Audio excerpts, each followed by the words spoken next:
cashier, oh yeah, and I need my ass. Why I check cashier, oh yeah, and I need my money line. Why I check cashier, oh yeah, and I need my money line. Why I check cashier, oh yeah, and I need my money line. Watch out for those who surround you, need no funny kind. You can't see what's on my brain, I live inside my mind. Out of space and out of sight, you need me in my line. Need no face, don't need no phonies, no, no, no. Need no snakes, no only homies down for show. On go, go, go, get a book and get the front and we load up and roll, roll, roll. I got kids, yeah, I got staff, I make a little need more, more, more. I sell records, you sell packs, not on my level, no, no, no. I'm a pop star, I'm a rock star, I'm a winner.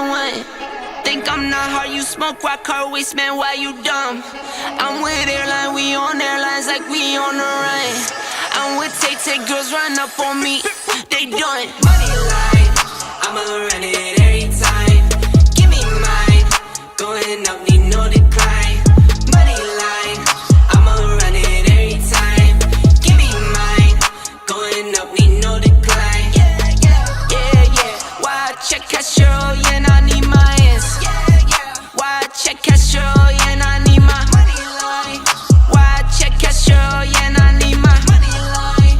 Why I check cashier, oh yeah, and I need my.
For those who surround you, need no funny kind.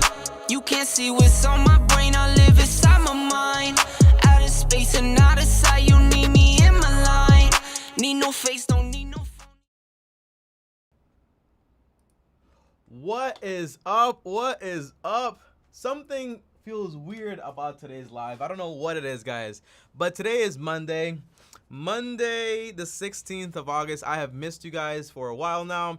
Let me check the chat, make sure everything's fine here. It's been a while, man. It feels like I haven't gone live forever. I see 6 of you guys over here. Let's get that engagement up. Hit a like, hit me up on the chat. Let me know how your week has been, because the topic for today is a very, very good one, okay? And by the way, drop a 1 in the chat if you're able to hear me. If everything sounds good, let me know. I look a little crazy, I know, guys, but trust me, today's topic is going to be amazing. Now, Tommy, what is it, okay? The topic for today is very simple, and is basically, how do you get richer or build wealth faster? Now, I got for you guys some very interesting facts that the average person never shares with you, and here they are right now, guys, okay? The first fact is that basically the average millionaire has a 9-to-5 job. And by the way, I read that in a book, okay? And by the way, the book of the day is going to be The Millionaire Next Door, and that's by Thomas. I don't remember his full name, but it's by Thomas. That I do remember. And in that book, he goes into some detail about basically what is the real millionaire like? How do they really build wealth? Because, if you guys are like me, kind of like grew up in America, you see basically like the millionaire has, for example, the mansion, the girls, and, like the gold chains, the cars, all these things. But then you read the facts, you read the data, and you find out that basically, hey, that's not really the average millionaire, okay? It really isn't. So who actually is the average millionaire? Well, I'll tell you exactly who they are. The average millionaire has a 9-to-5 job. They have not made over $100K a year on average. And then on top of that, it takes them on average like around 15 to 20 to 30 years to amass that much wealth. So in reality, building wealth of that caliber, over $1 million, becoming a millionaire, it is going to take some time. However, though, today I'm going to set you up to make sure you get there a lot faster. And don't forget, okay, to me, let's make some definitions here. When I say becoming a millionaire or building wealth to getting richer, I mean, for example, having more money come in than you actually have going out. Meaning, if you make 20K per year, right, but you only spend $10,000 a year, well, you're set. You're good because you have a 10K surplus. That means, to me, you're wealthy. If you make $1 million per month and you spend $1.2 million per month, well, you're broke because you have way too much money actually going out. And you're always like in this struggle. By the end of this video and by the end of this whole thing here, the goal is for you guys to kind of say, well, when I'm done with this whole plan, I can kind of say if I want to work, it's because I want to. If I want to do anything, it's because I want to, right? It's not because I have to. It gives you the power of choice. To me, financial freedom gives me the power of choice. Money enhances your quality. So if you are a very given person, loving person, whatever it is going to enhance you the ability to give more and do whatever you actually want to do, okay? So that is all that money actually is to me. Now, the very first thing is, guys, that I want to talk about is basically, how do you first get started when it comes to building wealth? Well, the number one thing that you're going to need is going to be, hey, you need to have seed capital. And by the way, guys, I got like this whole presentation for you guys, and I don't know how to actually put it up. Let me just try for a second here. Let me see. How do you actually get it up there? Okay, so this is a presentation right here. Let me zoom it in, and then boom. This right here is actually the presentation I have for you guys today, okay? But this is right here, okay? You have seed capital, and you have skill, and you also have job. Now, what is the difference here? When I say you need seed capital, and by the way, let's make some definitions here. When I say seed capital, you need the initial money to start building wealth. If you never have any money to kind of plant and put away and to actually build wealth with, you won't be able to do anything. Now, where do you get this money from? First thing is you have skill and you also have job. Two very different things. There are jobs out there that you don't require any skills whatsoever because they'll train you like in 2 weeks or a week. You know, like McDonald's, Burger King, Chipotle, all these jobs out there, like Walmart. It's very simple to go ahead and get those jobs. So I call them jobs. And it is 100% okay to get any job possible because those jobs are going to be the seeds to your wealth. So I want you guys to remember that always, okay? Never be embarrassed about, oh, but I don't want to work there. I don't want to do that. No, that is your seed capital. You know, every doctor is like some person at Walmart working or somewhere out there, right? Because you got to start somewhere. You know, you could be, for example, working at Walmart or McDonald's, and people don't know this, but you're actually getting, for example, your bachelor's or your trade school degree or, for example, a license. You know, so it doesn't matter where you work. It matters what purpose you actually work there. I worked at the Gap. Was it the best job ever? No. I worked at a supermarket. Was it the best job ever? No. I worked in my college. I had a lot of different jobs. I worked at a gym in the data entry level where everyone, which is strange, was very unhealthy, but it's like the gym. Strange, but yeah.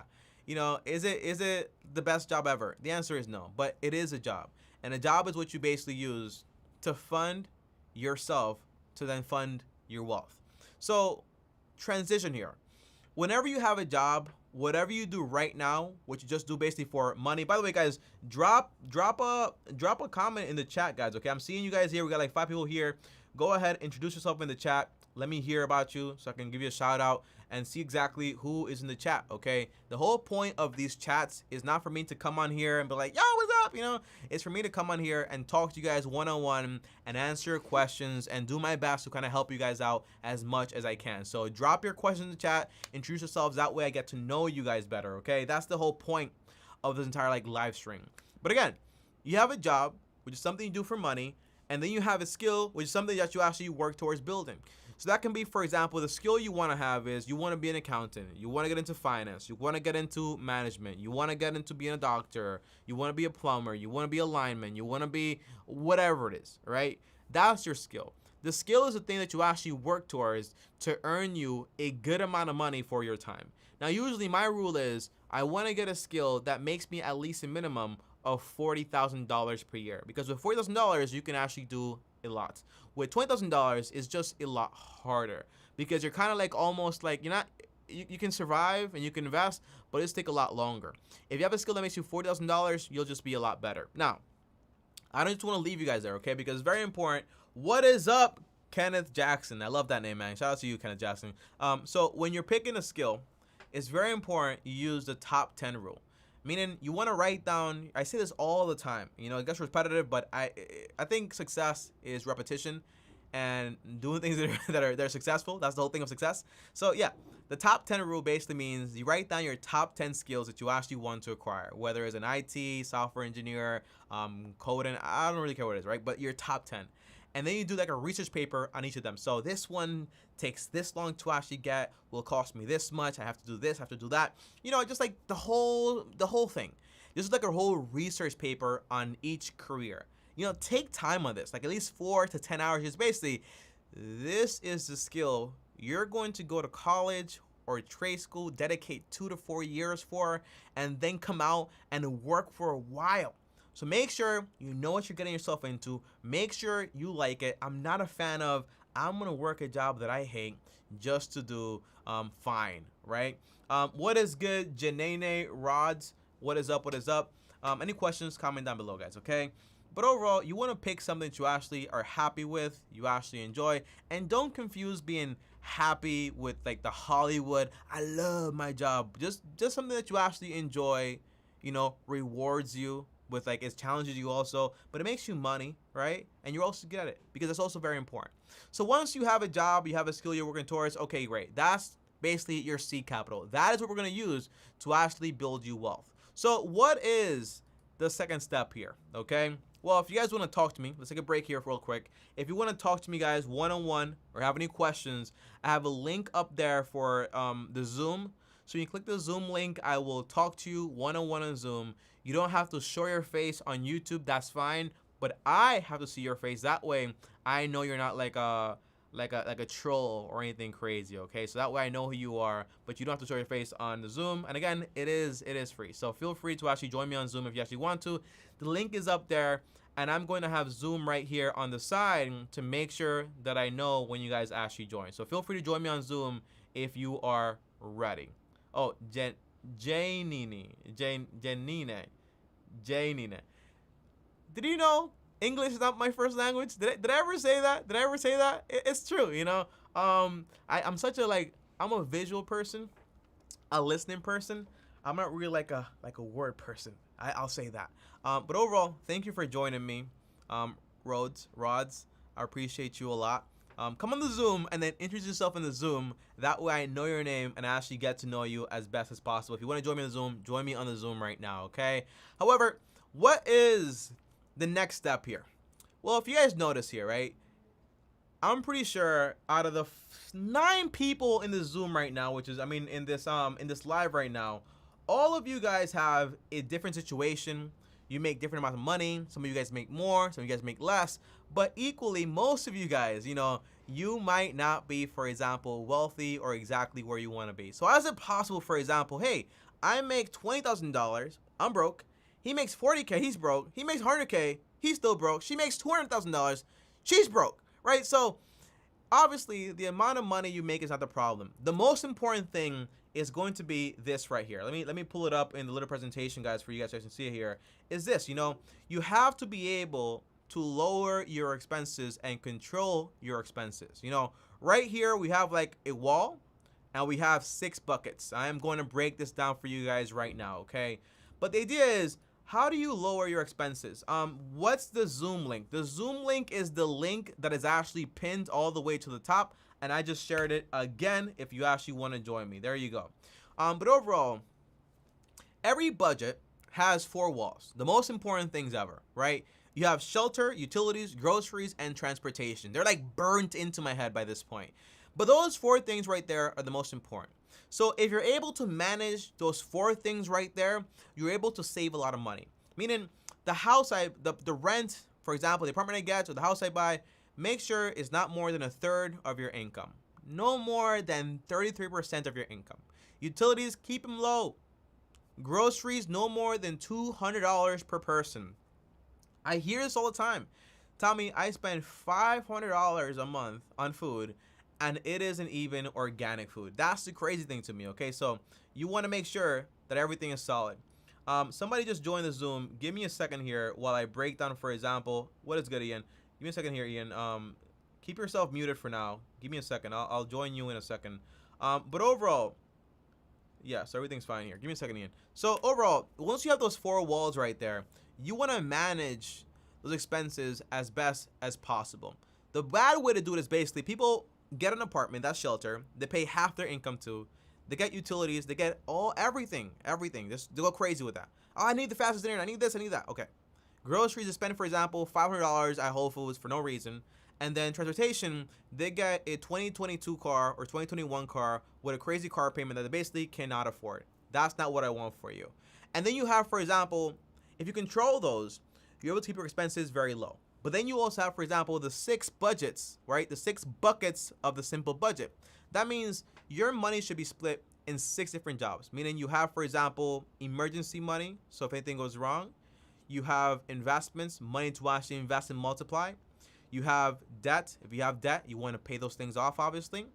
If you have also you have expenses, so money for your core expenses, those 4 foundations, right? Those 4 walls of a budget. And then you have money for fun and money for charity.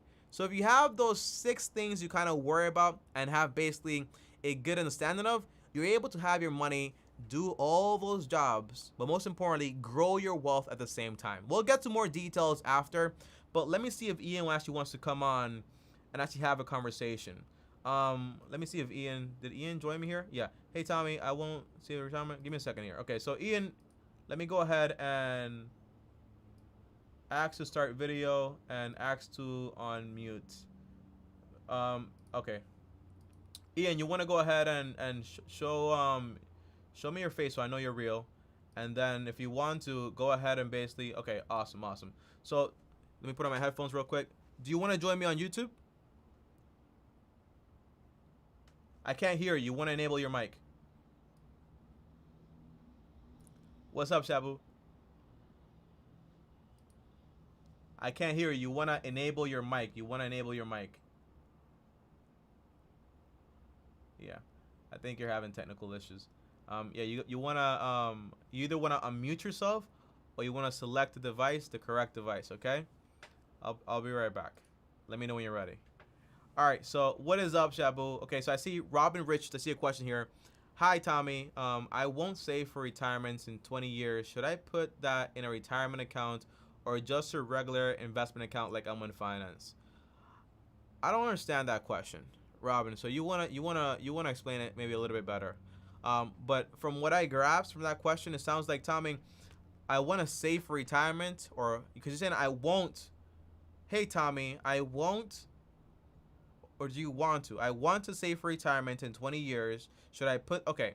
So M1 Finance actually has, for example, retirement accounts like the Roth IRA and traditional IRA. So you're able to actually save for retirement within M1 Finance. Now, the only time, for example, you can't do an M1 Finance is basically like your 401k. So that you can basically do with your job and so on. But you shouldn't be investing until you have, for example, at least, for example, you're debt free. That's the first thing. So you want to be debt free, everything except the mortgage. And then you have at least 6 months worth of emergencies, or 3 months. So that way you're not able to kind of like, if things go wrong, you're able to kind of like fix things and everything like that. Okay, so yeah, so okay, so I admitted. Give me a second, guys. Okay, we're having like a few technical issues here. Let's see, what is good, Ian? You want to go ahead and, all right, so he's connecting. Start the video up, and then you want to go ahead and enable your audio. So yeah, guys, if you guys want to join me in the Zoom, feel free to do so. All right, so yeah, I still can't hear you, bro. Yeah, now I can hear. Go ahead, talk. Yeah, it was good. All right, all right. So do you want to be on YouTube? Yeah, whatever's most convenient. All right, so give me a second here. Let me put you on YouTube real quick. All right, so here we are. So what is good, Ian? How can I help? Drop a 1 in the chat if you guys are able to hear Ian and me. Go ahead, brother. What's good? I'm sorry, I joined pretty early. What was the question? I know you're dealing with finances right now, and that is relevant to me. So what is the question? So what we're talking about right now is building wealth faster. There's not really a question. So what we usually do here is you come on, and if you have questions, for example, on building wealth, how to build wealth, then you would ask me those questions, and I would do my best to kind of help you out with it. Okay, definitely. So my current position right now, I'm 23, about to be 24, and Okay. I am interested in, I work in construction right now, but I'm interested in pursuing a passion, which is just being an artist. I've been an artist for like the last half decade. I'm 20, yeah, so it's been a while. I guess it bleeds into a few different platforms, but I mostly write, and with writing, I write stories, storytelling, so books, poetry. Do you make money? Off of it, no money. I make my money on my career, which is construction. Okay. And I'm guessing what you want to do is kind of like have your poetry and your writing become a monetary thing, right? I guess so. I feel like I'm stuck at a crossroads because it is my passion. How much income do you make? How much money do you make per month? About $3,800. Okay, so $3,800 per month. Is that after taxes or before taxes? Before. What is it after taxes? I'll tell you. How much do they usually take away for tax? No, like how much do you actually get in your check? Okay, so let me tell you. I get paid bi-weekly, so my check consists of $1,450. Okay. After tax. So that's around $2,900. Okay. So you're making around $2,900, and the question is, Tommy, how can I monetize my my passion? The first thing is, I'll tell you a personal story because that's the only way I can help you. I always wanted to do YouTube, right? And until YouTube worked out for me, I had a job, right? But I always had a plan to monetize YouTube. If you have no plan to monetize your passion, whatever it is, it's going to remain a hobby. It turns into a side hustle when you start to say, well, what can I do to monetize this hobby I have to turn into a side hustle? So the best things that work for me is basically I looked at other people that were doing exactly what I wanted to do and kind of asked myself, how are they able to make money and what are the things they're actually doing? And I started to basically like engineer my platform according to theirs, but with myself, right? So if I wanted to do finance in the finance niche, I went ahead and found the top 10 creators in finance in the YouTube, and then I wrote all of them down. I saw all their videos. I asked myself, how do they make money? When do they post? How frequently do they post? How is their Instagram? How do they manage everything? Do like a whole research paper on it, right? Because it's something serious, and the odds of you making it are very low, so you have to have an edge. So that's how you get your edge, by doing all the research. And once I got it, I said, well, what can I bring to the table here? The truth is that there are a lot of people out there writing or making videos, but there's only one Ian and only one Tommy. So that's what you bring. You bring your own story to the platform. So there's a great book. It's called Will It Fly by Pat Flynn. You should read that book. It tells you how to benchmark a business to see exactly if it's gonna work or if it's not gonna work. There's another one. It's called 1,000 Superfans, also by Pat Flynn, and that basically tells you you don't need 1,000,000 followers or 100,000 followers. If you have 1,000 people that are loyal to you and they kind of like follow everything you do and they're very interested and get value from you, if you can get them to sign up for a $10 membership a month, that's 10K a month, right? So you don't need all the followers in the world. Now, financially though, right? That's just one part of it. You make $2,100. Do you have any debt? Yeah, I'm about $10,000 in debt. Okay. Is that credit card debt, student loan debt? What is it? Student loans. Okay. So how much do you owe on student loan debt exactly? Um, ooh, I could find that out. It's about, I don't know exactly. We could just say, Just give me an estimate. It's fine. okay. I would say 10K. 10K total. Student debt is probably like 760, 7,600. What about credit cards? Not much. I just opened a credit card. How much do you owe on it? Right now about $600. Good. I'm happy I caught you on time. What about car? My car right now is paid off, but I'm looking to get a new car soon. I'm happy I caught you one time. Yo, guys, how lucky am I? I get to catch them fresh before they go ahead and do those things. Okay, so that's awesome. All right. So the first thing is, right, here's what I teach. When it comes to building wealth, the first step is you want to have a budget to manage your expenses, right? And to kind of like lower your expenses.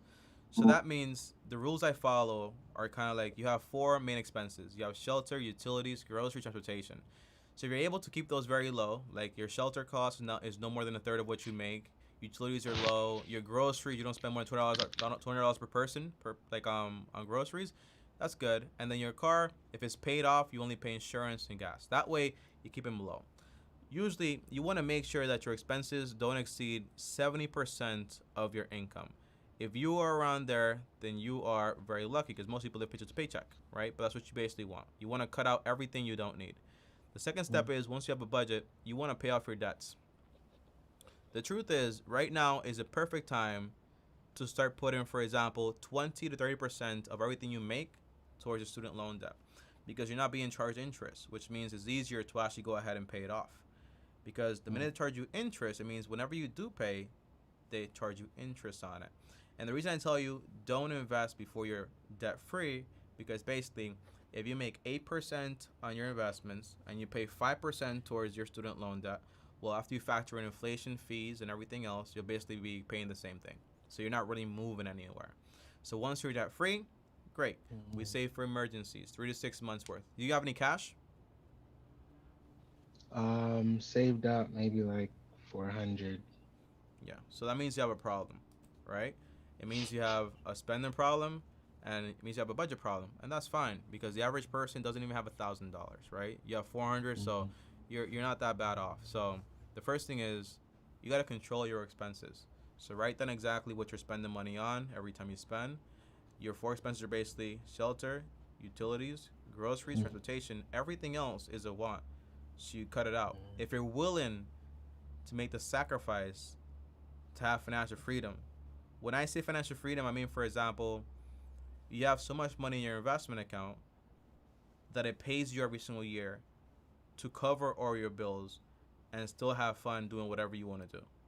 Where if you want to work at the construction job, it's because you want to. If you want to dedicate just to writing and doing poetry, you can. But that takes, for example, an initial burst of sacrifice. When I'm telling you cut out everything, I don't mean you're going to cut it out forever. I mean you're going to make a sacrifice for right now. It's kind of like you live right now, like Dave Ramsey says. He says it a lot. He says, live right now like nobody else. You can live tomorrow like nobody else. It's very simple, right? But it's what you have to do. So once you're debt free, with the whole like student loan debt, that shouldn't take you with your income, if you control your expenses, no more than 12 months most likely, or 18 months. Yeah, 18. Think about it, right? Because how much do you spend on rent? Let's break it down. I don't pay rent. So you don't pay rent. Where do you live with your parents? Relatives. Yeah. Okay. How much you spend on utilities? Utilities, I spend about 200. Okay. That's I guess that's what my rent is. That goes with utilities. That's fine. What about groceries? Groceries maybe about 130 bi-weekly, we could say roughly. I don't really buy groceries regularly. And what about transportation? You just have gas and insurance, right? Correct. Gas would be about 40 weekly. And insurance? Insurance is about 230 a month. Okay, that's a lot. So that's around 270, right? Yeah. On just your car. So that means if I break it down, 270 plus 260 on groceries plus $200 on utilities, which are basically your core expenses. You don't pay any rent. You're very fortunate. That means you're only spending $730 on the main things, right? And you have $400 in your pocket. That means for the past few months or whatever it's been, you've just been spending money on whatever it was. But that's fine, because what you've done in the past does not define what you can do now. Now that means if I'm making $2,900 after taxes, I should have left over around $2,170 on this very good strict budget, right? Now, quick math here. If I owe $10,000 in debt, and I divide it by $2,170, what does that tell you? It means I'm done in 4.6 months. Right? That's what it says. Yeah. 4.6 months, I'm done. So when I say 12 months, I'm being like more like just in case, but it's very possible. But maybe in your head you were thinking, I'm never going to be done with this thing. It's going to be here forever, at least like 20, 30 years, right? But I just gave you a plan where you're done with it in less than 5 months. But again, what does it mean? It means sacrifice. And it means I'm pretty sure eventually you don't want to just stay with your relatives. Eventually you want to get your own house, your own crib, and all these other things. So to do all those things, you got to do this part. So that means, okay, picture this. First, $400, add another $600, you have $1,000, put it on the side in an emergency account in case anything goes wrong while you're doing this plan. Second, all the money you get, use the avalanche method, meaning you pay the debt with the highest APR. So when you look at your student loan format, you'll see exactly which one has the highest APR and everything like that, and you pay it off like that, right? In 5 months, you're done there. Your credit card, stop using it. Because right now, you only owe $600, but if I caught you 10 months from now, you could have owed, for example, $3,000, $4,000, because that happens a lot. The average person owes around $4,000 to $6,000. That's not what I want for you. But Tommy, I need to build credit. How do I build credit? The answer is, that's the question you had, right? That's what I'm doing. That's the only reason why I opened it. Yeah, but it's a different way. The way you build credit is, do you have Netflix? Do you have a phone bill? Yeah. So you put a phone bill on it, right, on your credit card. And you put the credit card to pay itself off automated. And you cut the credit card. That means every single month is going to register a payment. Every single month is going to keep the bill low. And in 6 to 12 months, you'll have, for example, a good, very standard credit score without any debt, without having to use it whatsoever, just fully automated. All right, the credit card is taken care of. Now, once you're debt free in those 5 to 6 months, what's next? You save 3 to 6 months worth of emergency money. At that point, once you have that money, you got to ask yourself, am I going to stay here with my relatives, or am I gonna consider, for example, moving out?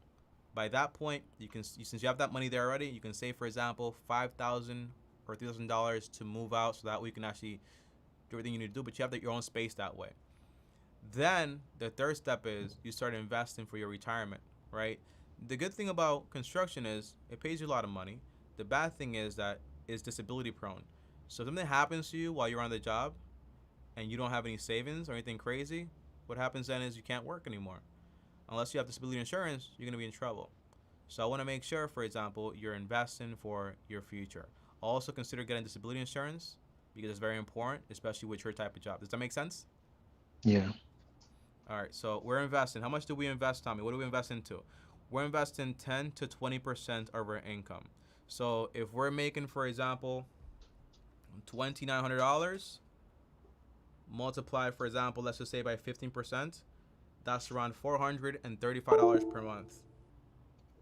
Multiplied by 12, that's going to be around $5,220. That's almost enough to max out a full 401k.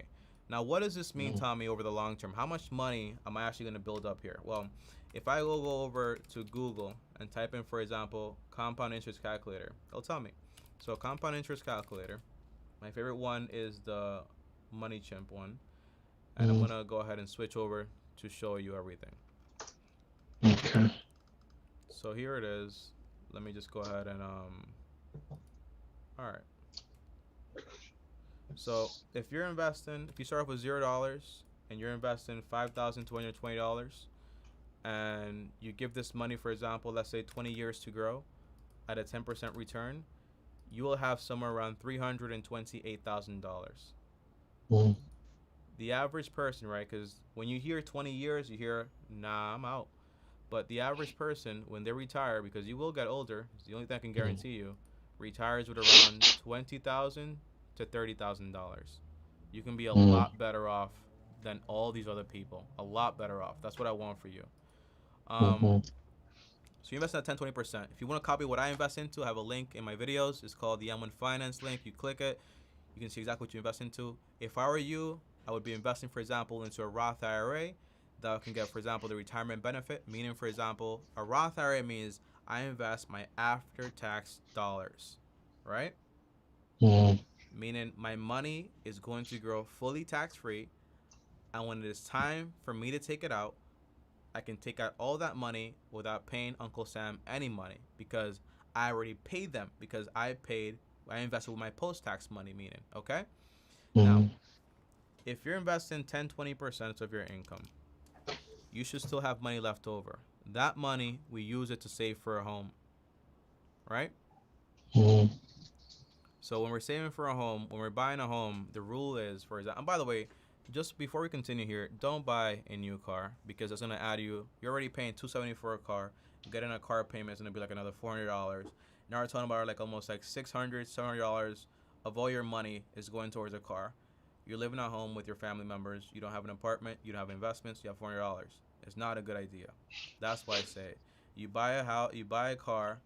By next year, it's worth like 10% less. In 5 years, when I buy it from you, it'll be worth half off, right? So I get to buy it for half off while you paid full price. That's the intelligent thing.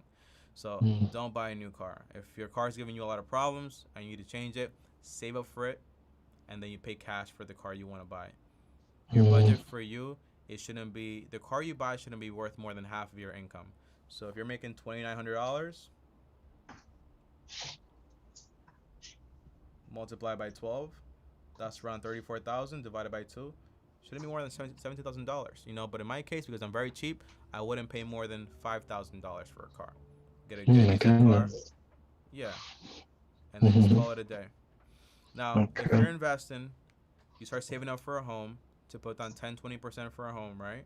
By the way, remember, right? This process I'm telling you, we're already like 12 months into the future. These things take time. It's not overnight.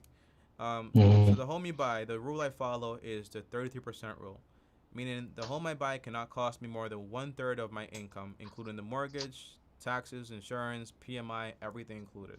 So that way, when I buy it, I have at least 67% extra of my money to do what I need to do, like invest in everything else. So when you buy this home on a 15-year mortgage, with your extra income, you put it towards it, you'll be done with a property in around 10 to 8 years. So now we're talking about, Tommy, my name is Ian. I'm 23 years old. I have $400 to my name, but you're telling me that by the time I turn, for example, 34, 35, I have a paid off home. I have, for example, just to give you exact numbers here, because I like giving you some exact numbers here. I have around, for example, potentially almost 100K in my investment account. I have a full-blown emergency account. I have zero debt. And now, with my residual income and my job, I'm able to buy the new car I want because I no longer have like a rent payment or anything like that, or a mortgage payment. You can just do a lot more of whatever you want to do at that point. Does that make sense? Yeah.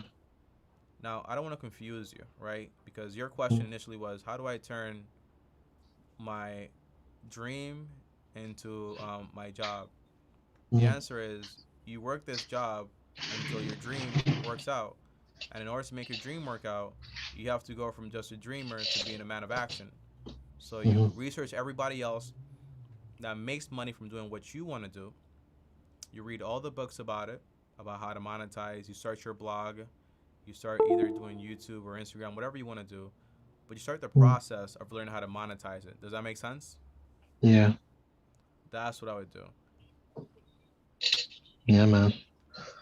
I like that. That's some wisdom. I took as much notes as I can with it. It's great information because I watched your other video of you breaking down the finance, very similar to what we were doing now, but it's very special the fact that it's my numbers, real life numbers Yeah. specifically. So that helps tremendously. You know, I'm staying on top of my original question. You know what I'm saying? You said it best when you're like, you have to go from a dreamer to a man of action because you gave me, you know what I'm saying, a skeleton that I just need to put in the work in to like Exactly. actualize all of it. So, Exactly.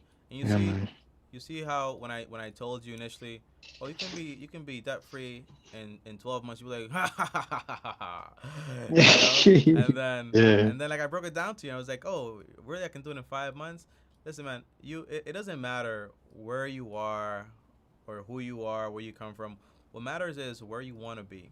You know, a few years from now, because I'm pretty sure a few years ago, you probably didn't picture yourself exactly where you are, right? So it's about having vision. So as a writer and all these things, you probably think about it. You could just be like, yo, I want to achieve this, so I have to do this and I have to do that, and just make it happen. Okay? Oh, You yeah. gotta read, man. Read, and there's so many people that came before you that are smarter than me, smarter than you. So take that knowledge in, and then put it into practice. Knowledge without, for example, action is just a waste of time. It's just like you being like one of those people that just knows information for no reason. Okay? Right. It's just trash. Mm. All right. Any more questions, brother? No, man, I appreciate you tremendously. Honestly, if you could give me a list of books, that would be ideal. I've been getting into reading often, but the books that I read are less relevant to becoming more financially stable. Okay. Or So I'll give it to you right now, because you don't need a lot of books. You just need one book. It's better to read one book 1,000 times than read 1,000 different books that are trash. The one book I recommend for you is called The Richest Man in Babylon. Right? As far as like creative books, I recommend 1,000 Superfans by Pat Flynn, and also Will It Fly by Pat Flynn.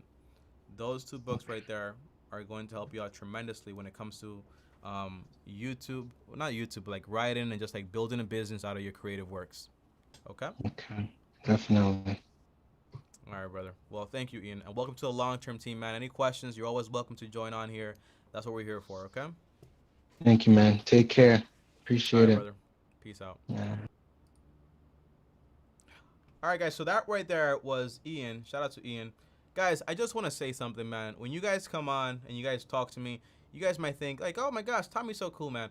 I think you guys are great. I think you guys are cool, man. To allow me the opportunity to kind of just like give you a plan to kind of like help you solve your problem. Because sometimes you have like a problem, you're so focused on it, you need to see solutions, but it's really that easy, you know? I see like, I'm looking at the chat right now, and someone is saying, you make it sound so easy. Push Fox ASMR. The answer is, you know, everything in life is easy. You know, what's hard is the doing, right? That's the hard thing. If I tell you go lose weight, that means diet and exercise, right? It's that easy, right? It sounds easy, but what's the hard part? The hard part is building the habits, the dedication to actually go out there every single day and actually work out, break a sweat, come back home, and then eat correctly. That's the hard part. The simple thing about finance is basically numbers don't lie, right? Numbers are numbers, right? They don't lie. They don't care what color you are, where you're from, what state you live in. Numbers are numbers. So when I tell you you can do this, you can do that, if you do this, it's not a lie. It's true. The numbers don't lie. So it's really that simple. And yes, it is true. Explain that credit thing again. LOL. So, all right. So here's the credit thing that I want to break down. And so far, we've been live for 55 minutes. I still want to get to the bottom of my topic here. But guess what? That was kind of like the whole topic that I just basically broke down from my man over there, Ian. But overall, the credit thing is very simple. Credit has several factors, right? The amount of accounts you have, the age of them, you know, all those things are important. But the two main factors they basically care about when it comes to credit, and by the way, let's break this down because let's be honest here. You don't need credit. Here's why. When you're going to buy a car, if you buy a used car for cash, you don't need credit. When you're going to buy a home and you have no credit, what does the bank do? They look at, for example, your work history, your pay stubs, how much money you make, and also if you have any debt, right? They look at that and basically create a profile for you. This is called manual underwriting. That's what it's called, right? So once they build a profile for you without any credit, they lend you money based on that profile. And they give you, for example, a very good interest rate. It's called manual underwriting. What you guys hear when you hear, well, you have to have a good credit score in order to get the best rates out there. It's more important. It's better to not have a credit score or to have a low credit score. But what's very, very bad is to have a bad credit score, meaning you have a history of lack of payments. You know, remember, a credit score is just a history of how good you are at managing debt. That's all it is. To show a lender if you are the correct person or trustworthy to actually lend money to. And they form a hypothesis based on that credit score. That's the idea, honestly, right? So what are the two most important things when it comes to credit? You have, for example, payment history and also the amount of money that you actually owe. Why is it so important? Because think about it, right? Just use common sense here.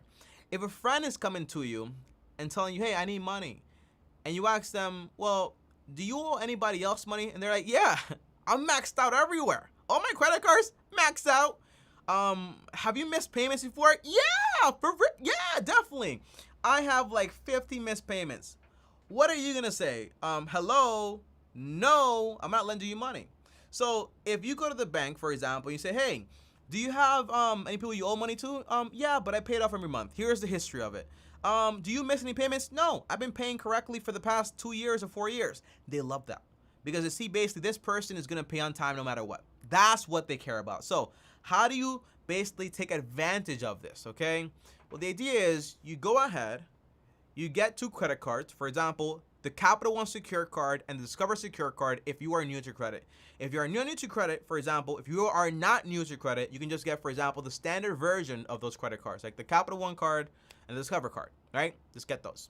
So what you do is you add a single bill to each of them or a few bills, okay? But they have to be recurring bills because the reason people go into debt a lot of times with credit cards is because basically they try to manage debt, right? They try to be smart with it. They try to say, well, I'm going to spend here a little bit, pay at the end of the month, but then something happens. Well, I got to use the credit card again, right? And before you know it, they'll have a big balance. But if you remove the ability to use credit as a credit card, you don't carry that risk anymore. So once you have those 2 bills there, for example, your phone bill there, and also, for example, let me just double check the Zoom here, make sure no one's trying to join the Zoom.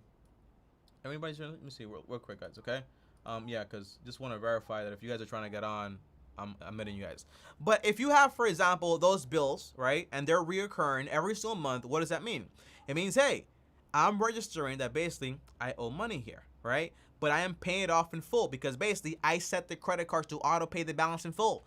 Meaning by the end of the month, I won't have a balance, I won't pay any interest, and I will register, for example, a good payment. That's what they care about. So after 12 months, 8 months, 12 months, 2 years, you'll have a pristine credit score. And the reason I say, for example, cut the credit cards, because that way it removes the temptation. Now, One thing is this. People, well, let me see. Dan says here, just use your credit card like a debit card. Spend what you have. If you don't have the money for it, you can't afford it. Interesting, but it's not that interesting, Dan. And here's why. The problem is that there was a study done, right? Because us as human beings, we can say whatever we want, right? But at the end of the day, when you have a conglomerate like the credit industry, they're very smart. They hire people that are professional, psychologists, scientists, to try to exploit us in every way possible, right? So a study was done that basically showed that basically the average person spends around 18% more when they use credit or plastic because it's not tangible, right? So when you have cash, you kind of use the cash. When it leaves your hand, you're like, damn, I just spent $20, bro. People say like, oh, you know, I spend cash more than I spend my credit card, okay? I spend my cash more than I would spend on my credit card. Try for a month or two, okay? And see how every time you spend money in cash, you're going to feel that, wow, you spend that money. Wow. It just becomes a lot more easier to basically swipe. You know, there's a saying, right? You could probably manage a snake, train it, but why play with it in the first place? I just don't play those games. I don't play the credit game. I don't borrow money anymore like that. So I have the same tips I'm telling you guys, okay? Because I have a credit score right now. This is live, right? We're live, right? We know we're live. Let me go on Credit Karma real quick. And hopefully my credit score didn't just take like a crazy dive or whatever, because you never know. But I should have a pretty good credit score, if I'm not mistaken. And hopefully the camera kind of zooms in and shows you guys here. Let me just make sure there's no personal information here first. But yeah, I'll show you guys my credit score. And this is what I do. I don't carry any crazy debt anymore or anything like that. Well, what's your credit score, Tommy? I have a credit score of, come on, show. I can't show it. Hold up. Let me try to lower my brightness maybe. Does that work? I think you can see it there. There you go. Okay, hold up. Right here. Yeah, there you go. So I have a credit score right now of 767. That's an excellent credit score. And guess what? I don't use it like a debit card. I don't borrow money. I don't try to get points. I don't do any of those things. What I do is I focus on money management. Instead of focusing on, oh my God, I want 2% here, I focus on the real questions. I focus on, hey, how do I build wealth? How do I acquire assets? I don't play those games. That's the main thing. I don't play with snakes either. So it's just one of those games I just don't play anymore. And by the way, this is coming from someone that basically initially, I owed around $13,000 in credit card debt. I was heavily leveraged. I was making a ton of money from credit cards. So I stopped this game when I was up. And that's very hard. To leave something when it's going good for you is very hard. But you have to know the math and you have to know the odds. And I don't gamble because the odds are not in my favor. The same thing here, okay? If the odds are not in my favor, I'm just not interested in playing that game. I am a cheater. I like having all the odds in my favor. Guys, drop a chat. What I can't speak here. Drop some questions in the chat. That's what I'm here for, to answer your questions. But overall, let's continue, guys. Okay. Any questions? Comment in the chat. If you guys want to join me in the Zoom, feel free to come on and actually join me on the Zoom and talk to me one-on-one. Again, you know, it is awesome seeing, for example, somebody have this plan or whatever, but then seeing it work with your numbers is just a lot more beautiful, right? Because you kind of see like, hey, I make X and I can do this, I can do that. That's what I'm here for. That's the whole point of this, okay, guys? The engagement is on fire. We got 11 people here and we got like 10 likes, so the engagement is on fire. That is awesome, okay? So yeah, drop questions in the chat. If you want to join me on Zoom, feel free to do so. I'll post the Zoom link again because it seems to be that some people don't know how to click on the Zoom link on the pinned comment. So here is the Zoom link right here again. All right, so here's Dan again with another question. Should we invest in both the Roth and the traditional IRA, then into the taxable account? Great question, Dan. By the way, Dan, did I ever tell you? I told you like 3 times already. Okay, but I like that name a lot. Here's the thing. When I tell you invest, for example, 10% of your income to 20% of your income, on average, most people will not make enough money to actually max out their Roth IRA accounts and their 401k accounts and then invest into a taxable account. The taxable account is only invested into after you exploited every single retirement account that follows, right? That's the core idea. So on average, you won't make that much money. Why? Because guess what? Your 401k has a max of $19,500. Can you guys see that? Yeah, you guys can. Plus, for example, your Roth is around $6,000.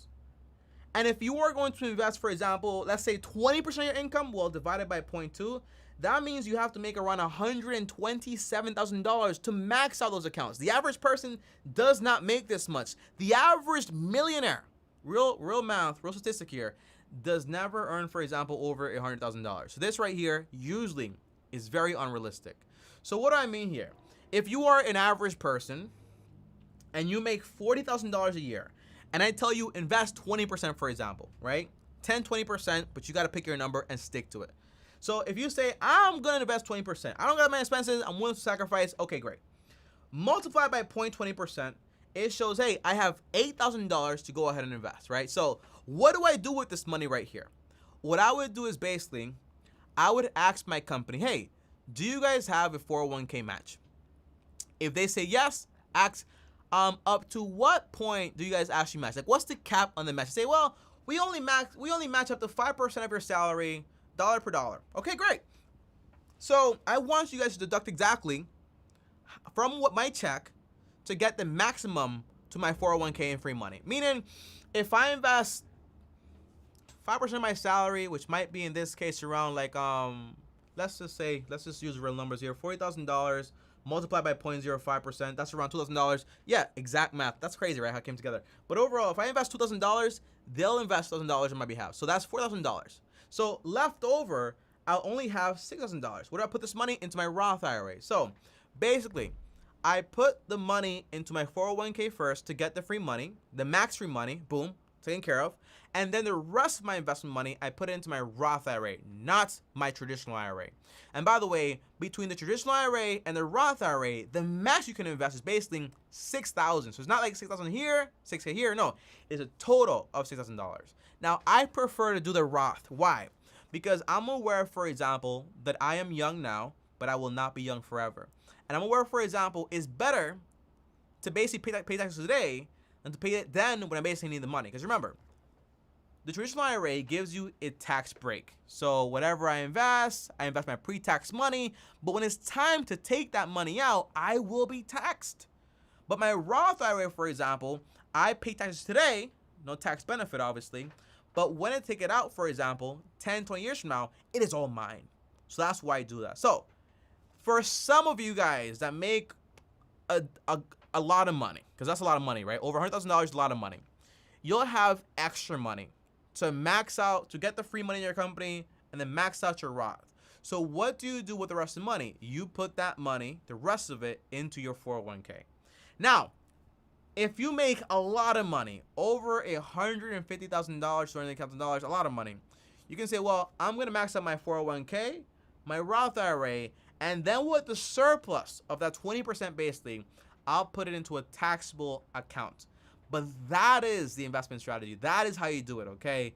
And, you know, always do the post-tax account. So if you can get like a Roth 401k, get that. Because you want the tax benefit in the future, not right now. Andy, hey Tommy, have a good day. Bud, supporting as always, brother. Be safe out there. What is good, Andy? Thank you, brother. Appreciate you. As always, happy to have you a part of the long-term team here. And happy to have all you guys actually join me here, because I always have fun talking to you guys one-on-one. Again, drop your questions in the chat. If you want to join me in the Zoom, join me in the Zoom. You don't have to show your face, but you have to show me your face, for example, so I can see that you're not a fake person, okay? So you can join me on Zoom if you actually want to. So be ready for that if you want to join me over there. Now, let's keep talking here. So far, we've spoken about, for example, you need to have a job and a skill you're working towards to make more money and increase your income. You need to have a budget to lower your expenses and manage your money. What is the third thing? I spoke about this with Ian already, but when it comes to building wealth, you have to start fixing your mistakes. And over here, guys, is my little presentation. I'll show you guys right here, because guys, I am lit at PowerPoint, okay? I am the best. I'm just kidding. I am not that good at PowerPoint whatsoever, but I'll show you guys anyways. Although it is embarrassing, I'll show you. I don't know why, but it's not really wanting to show. There you go. So now it is showing. All right, so let me cut over it. So this right here, you got to fix your mistakes, meaning your debts. So first, save $1,000 for what? in case anything goes wrong. If you're super broke, then just $500 will be fine. And then you start to use the avalanche method to pay off your debt, right? And you use, for example, 20% to 30% of your income just towards paying your debt. Now, why do we focus so much on paying off debt initially when it comes to building wealth?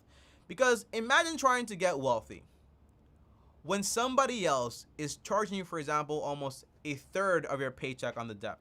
Oh, interest here towards my car. Interest here towards my student loan debt. Interest here towards my personal loan debt. Interest here towards my student loan, my credit card debt, all these things. I think Warren Buffett says, he has this great quote. He says, it's going to be very difficult to get rich paying somebody 18%. Because it is. So the faster you become debt free, the faster you have more money to build wealth even faster.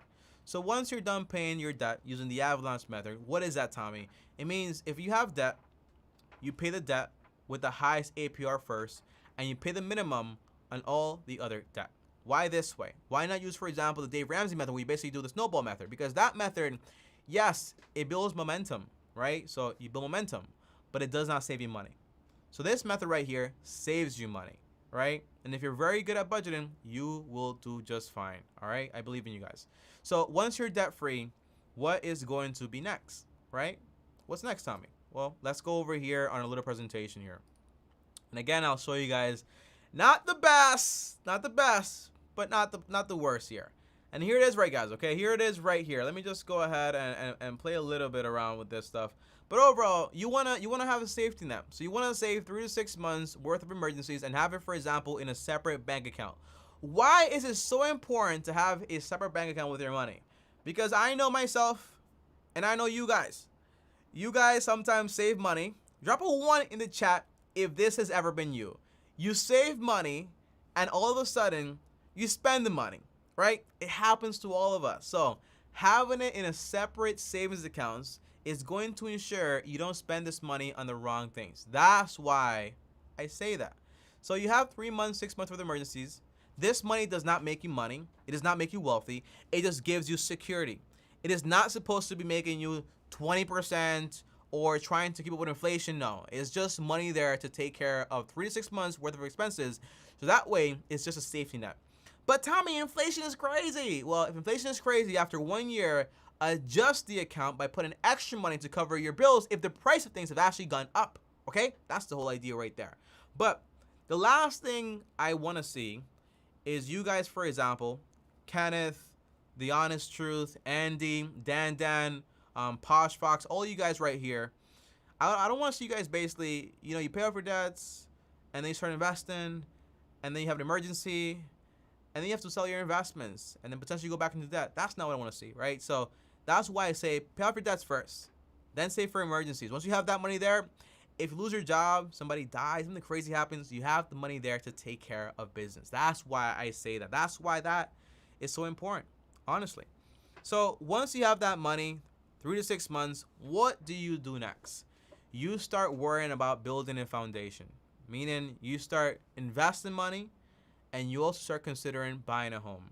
In the long term, buying is cheaper than renting. In the short term, renting is cheaper than buying. You don't want to obsess about buying a home. You want to buy it when you're ready and the math makes sense.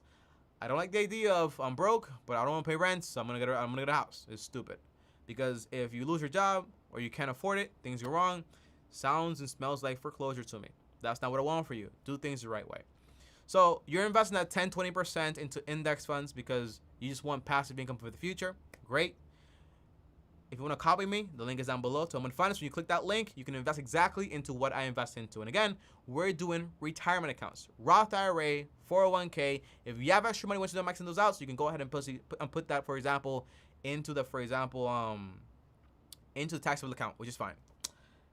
Then what you want to do next is, as you're investing, automatically, of course, you want to go ahead and start saving up money for a down payment on a home. The minimum is 10%. The recommended is 20%. Why? Because 20% saves you money on PMI insurance. PMI is private mortgage insurance. It's basically the insurance the bank gets in case you basically don't pay. You foreclose, right? So the idea is that does not help you, it helps the bank. So if you can avoid it, why not avoid it? You avoid it by basically putting at least a down payment of 20%. But Tommy, I can get a grant if I put down 3.5% on this property. Again, it's not about what they're offering you. It's about what you can afford. If you can't put down any money for a house, it means you probably can't afford a house because you don't have a proper budget. You probably don't have any cash. You're just not ready to buy a house. Just being honest, right? So be patient. So now you're gonna buy this house. You save the money for it. How do you buy it? You put down, for example, 10-20%. The home you buy, you get it on a 15-year mortgage, over a 30-year mortgage. And on top of that, you make sure that this home does not cost you more than a third of your income. Now, this is a lot. This is a lot, right? Because you're telling me, Tommy, buy a home that's no more than 33% of a monthly income. And on top of that, also, buy a home that is basically on a 15-year mortgage and not, for example, on a 30-year mortgage. People don't like this because a $200,000 home on a 30-year mortgage costs a lot less per month, right? The monthly payment is a lot lower, but it costs more in the long term. The goal is to own a home. The goal is not to go 30 years paying for a home and then hope for example, like, oh, hopefully this thing just goes up and then I can sell it for. That's not the hope. The hope is pay this off as fast as possible. And if it's only a third of your income, we have extra money to then go ahead and keep investing automatically. And then, for example, again, if you're spending 10% on your investment, 20% on your investment, a third of your money on your home, you should still have extra money left over. You can use that extra money towards the mortgage, and that way you're done paying it off a lot sooner. That means 8 to 10 years on average, you're fully done. What is good, Petre? Nice to see you, man. Nice to see you. I want to say something, right? Because you might say, Tommy, well, when are you going to buy your home? Again, like I said before, in the short term, renting is better. I am going to buy my home next year. So I have a 1-year lease in this apartment, which I love, by the way. And I hate the idea of moving because it's so annoying. It's so annoying moving. But next year, I'll be moving out. So my lease ends around June or July. Like around July. July. So I'll start looking for properties around March. Around 3 months earlier. Because you want to have, like 4 months earlier. That way you have, for example, like some time to find a property, make sure everything's solid, because it takes time. You know, I don't want to wait the last month. When I buy my property, guys, here in Puerto Rico, for example, they go for around $100,000 to $200,000, and that's a very nice house, right? $250 is like a crazy house over here. Not like crazy how you're thinking, like crazy, not like Texas crazy, but like a nice house, like 4 or 5 bedrooms, like very nice. So the house I buy will probably be like around that price range. So I'll buy the house. I'll put down, for example, potentially either 100% or almost like 80% for this house. So I'll buy my house next year, and the goal is by the end of that same year or start of the next year, I'm done paying it off. So imagine, for example, your boy now is 25 years old by that point. And I have the cash, by the way. It's not me like fruitful thinking here. Your boy's 25 years old now. No debt. Fully blown emergency account. House is paid off. An investment account with around $250,000. Or around $300,000, right? So my investment account makes me around $30,000 a year. That's money to do whatever I want with. I have a job I love and I really appreciate. So I'm able to still earn the money I want to earn while I don't have that many expenses. That's what I want, right? And that's the same thing that you guys can actually have if you follow this plan. So it's the same thing. 10 years from now, you can have these same exact things. And that's what I'm saying. And that's why it's so important that the job you actually get, make sure you actually like it. Make sure you actually love it, okay? That's the core idea right there. Now, once you are done with the house, what do you do after that, okay? The answer is you keep investing. You never stop. Why?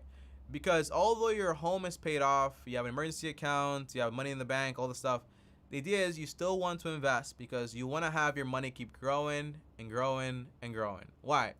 Because the world is not perfect. So if there is a crazy adjustment in the market and your portfolio goes down 50%, well, if you have 50% more than you need, it won't bother you. That's the whole point. So if you keep investing, you'll always have like a safety net in case anything goes wrong. Petre, in my city, you can buy a top-notch 2-floor penthouse in downtown. Property prices differences around the world are crazy. For $250,000. That's nice, man. That's nice. In Puerto Rico, I can actually buy a penthouse also for like around $200,000. But the idea is that they're all like walk-up apartments. I don't like it. And honestly, like, I don't, drop a 1 in the chat if you guys would rather, for example, a property or an apartment. Well, more like a single family home, or for example, an apartment. What would you guys prefer? Like a condo complex, or for example, like a physical house on the floor, your own backyard, your own stuff. Comment down below, let me know, what do you prefer, okay? Drop a 1 in the chat. But me personally, I want my own house, man. I don't want to be worried about the whole building or my neighbors upstairs or this person just moved in and they have a dog or this and that. I want my own property. I want my own space. I want my own stuff, okay? So that's what I want, all right? But everyone's different, and yeah, that's my whole idea. Now, I think, yeah, the house, right? The honest truth, the house. Yeah, same here, brother. Same here. It's just the house. Guys, all right, so overall, that's the main idea when it comes to building wealth. Just to go ahead and summarize things, you know, you get a budget, like we spoke about before. Save 1K, pay off your debts using the avalanche method, save for emergencies, start investing while you save for your house, buy the house, pay it off early, and then you keep investing, but then you get to live the life you want to live. And it sounds easy, I know, but it's hard work, you know? And, you know, I remember my professor told me, Tommy, whenever somebody tells you something and it sounds very complicated, it's probably because they don't understand what they're talking about, or it might be fake. I learned that basically, usually, the truth is very simple. Einstein used to say this all the time, okay? Einstein said all the time, things needs to be as simple as they need to be and no more. So I don't need to come up here and make this complicated or complex to make myself look smarter. That's not my job. I want to make things as simple as possible. So that's why I break things down this way. My home went up $285,000 to $440,000 in 6 years. But I love tech government about $20,000. Oh, but I owe the government around $20,000. Should I take money out of the house to pay off the government? You know, there's things that you haven't mentioned there, okay? If you want, come on the Zoom. Let's have a conversation about it because there's other numbers here. However, though, I would want to know what's your income, what are the debts, and all those things, right? Because the idea is I wouldn't want you, for example, to put your income or your home at risk by doing this, or like to kind of like, you know, one big thing I ask myself is, for example, if I bought a home. By the way, here's the link right here. CrunchFox, if you want to join me on the Zoom.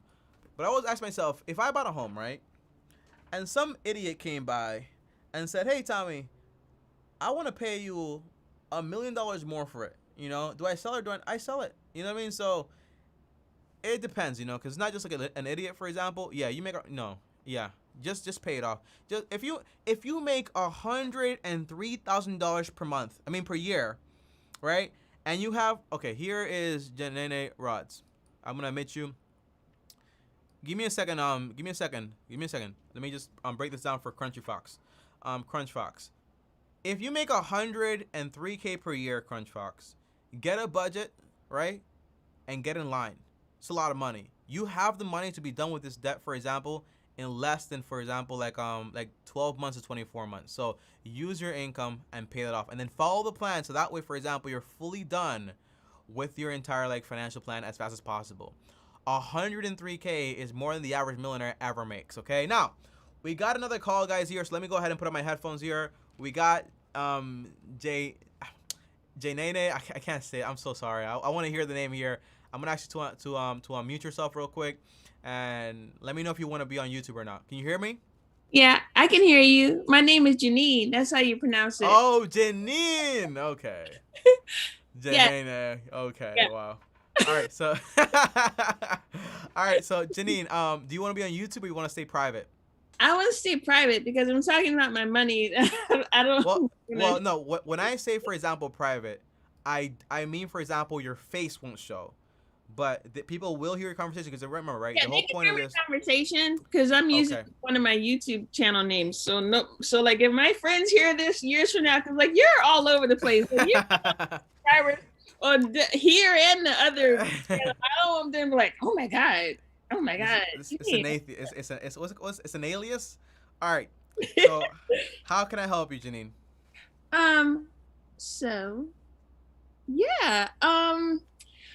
My property has gone up substantially, like the property that I own, but I owe a lot of money to the government. So I'm just wondering, like, should I pull money out of the house in How order to much do you owe? about 20,000? Okay, so that's so you have multiple YouTube channels. That's the oh I, I see. Oh, I see what you were doing there. All right, so I owe in debt $20,000 in student loan debt. I mean in government debt, right? Is that like taxes and stuff? yes, from taxes. And you make $103,000 per year, correct? Yeah, Is that just you? Or is it the household income? that's just me. Okay, congratulations. A lot of money is more than the average millionaire will ever make. It's true. It's facts. All right. I So can't believe here, that. Okay, yeah, but I trust you. I trust you. it's true. I mean, the average millionaire takes them like around like 15, 20 years to actually become that, and they become millionaires by basically being frugal and investing. And usually they don't make over $100,000, and they usually do have, for example, a 9 to 5 job. All Okay. right. So Janine, let's run the numbers here. Everyone drop a 1 in the chat if you're able to hear her and everything's fine, just so I can confirm. Overall, let's calculate your 4 walls of expenses, right? You have shelter, utilities, groceries, and transportation, okay? So what's your shelter cost right now? How much do you pay per month on this property? I'm sorry. And that was the other thing I didn't want to come over because I don't know. Like my husband pays that. I don't know. Okay, so the house. What's your household income? Oh, I don't want to say that. It's I only told you what I make. My husband makes more than I make. All right, so what do you say, for example, you make I don't want over $250,000 a year? to. See, I don't want to say that, but All right, so let's pause it there. So here's what it sounds like, right? First of all, whatever plan, one thing I figured out is basically after doing this for a while is that usually what my plan leads people to do is come together, right? So that means whatever my plan is, not like your plan, but it's like your household's plan. So I recommend, for example, you and your husband come together and kind of figure this out because it's not like your debt is your debt, his debt is his debt. It's more like you guys are one and you guys work towards this. It's a conversation to actually have. Does that make sense? yes, yes. So I would say, for example, you need to find out what your shelter cost is. You need to be an active member of the budget and the expenses. I am an Right. active member in terms of spending it.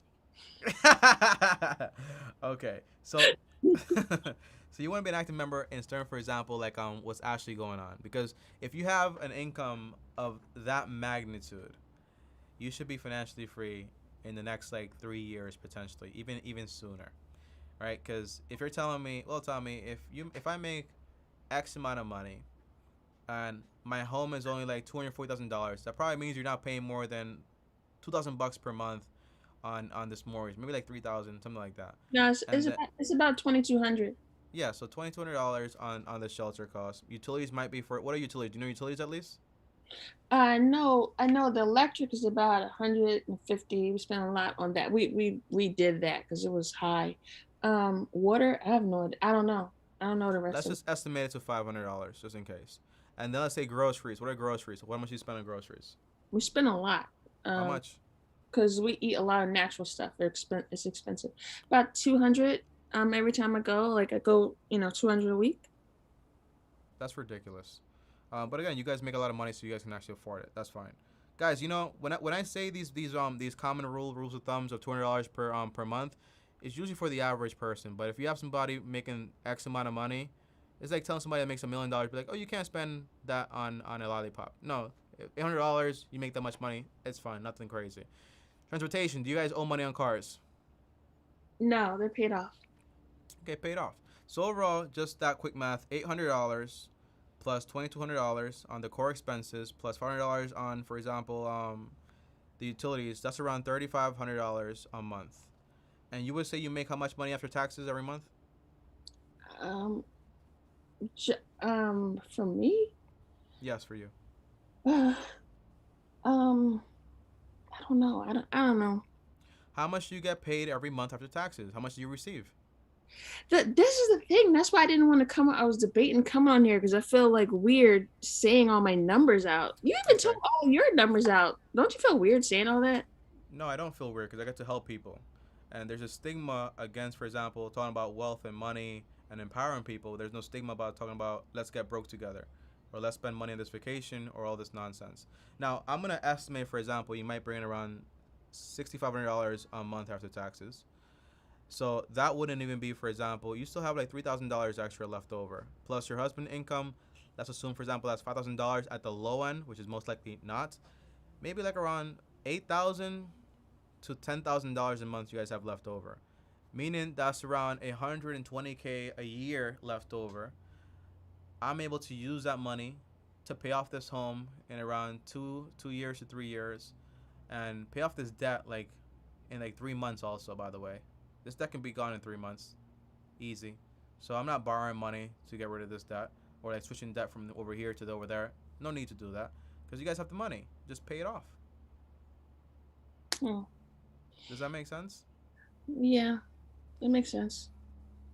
And don't be afraid. I mean, it's up to you, you know, because but don't I wouldn't be afraid of like I mean, it's indicative of how you feel about sharing your money, about the people that surround you. You know, if I'm around people where I can't be fully honest about what I do and what I make, maybe those are not the people I want around me. Me and all my friends were very transparent about what we do, because transparency is the way we can help each other, right? Right. That's why I say always, numbers don't lie. You know, people lie, women lie, men lie, but numbers don't lie. Numbers are numbers. So if we go through this plan, you have a budget, you create a good budget. By the way, do you have cash? How much cash do you have? I'm not gonna say. But yeah, Yes. we do. Yeah, so I can't really help you. If you have over $20,000 in cash, just pay the debt off today. You know what I mean? And then just call it a day. Stop playing games. So if I have over $20,000 in cash, I'm getting together with my husband, having a conversation, and we pay off the debt, and then we focus on paying off the mortgage as fast as possible. And we're investing into retirement accounts. And once his home is paid off, okay, boom, taken care of. We invest 20%, and then we just have a bunch of extra money to do whatever we actually want with, whether it's vacation, whether it's buying a new car. You've been very blessed, you know? An income of that size is amazing. You know what I mean? You can kind of just like speedway yourself through everything. Do people usually hire financial planners, financial management advisors? Yes, you could. I have nothing against financial advisors. So if you want to hire a financial advisor, that is fine. I think Dave Ramsey has a lot of people that actually work for him. That's like, I don't recommend things that I don't do. So I know Dave Ramsey can be trusted, and he wouldn't put his character on the line for that stuff. So I would say like, hey, find out the people he recommends, and those people are probably gonna be good. But overall, what I teach is like a way to do it yourself. It's not really that complicated. Right. If you have a portfolio that you follow, you're maxing out your 401k and everything like that. The money that's left over, you put it, for example, into the taxable account. It's pretty simple. You put the rest of the money towards, and you got to be careful, right? Because financial advisors are people. So their information will be biased. My information is biased. My information is biased towards getting financial freedom as fast as possible. They might be thinking about, hey, the numbers are this, the numbers are that. I'm thinking about how fast can I get these people to be fully debt-free, done with this whole game, and to be as happy as possible, as fast as possible, right? That's what I'm thinking in my head. So whenever you go to a financial advisor, make sure their goals are in line with you, and make sure they are teaching you and not telling you. Because if they tell you, they will make money from you forever. If they teach you, that's someone that is basically coming from a good place. Does that make sense? Yes, yeah, it makes sense. Now, one thing that I will ask, right? I know you don't want to reel a lot, right? But there are people watching this show. And just for context here, what industry do you guys work in to earn that much money? We're in social media. Oh, okay. That's awesome. All right, guys. Social media's the answer. Just kidding. Go find her. Just kidding. Just kidding. But overall, Janine, man, I'm so happy for you. Honestly, don't overthink it. Don't overcomplicate it. Right? Use the cash you have in hand. Pay off the debt. That stress is off of you. Save for emergencies at 3 to 6 months.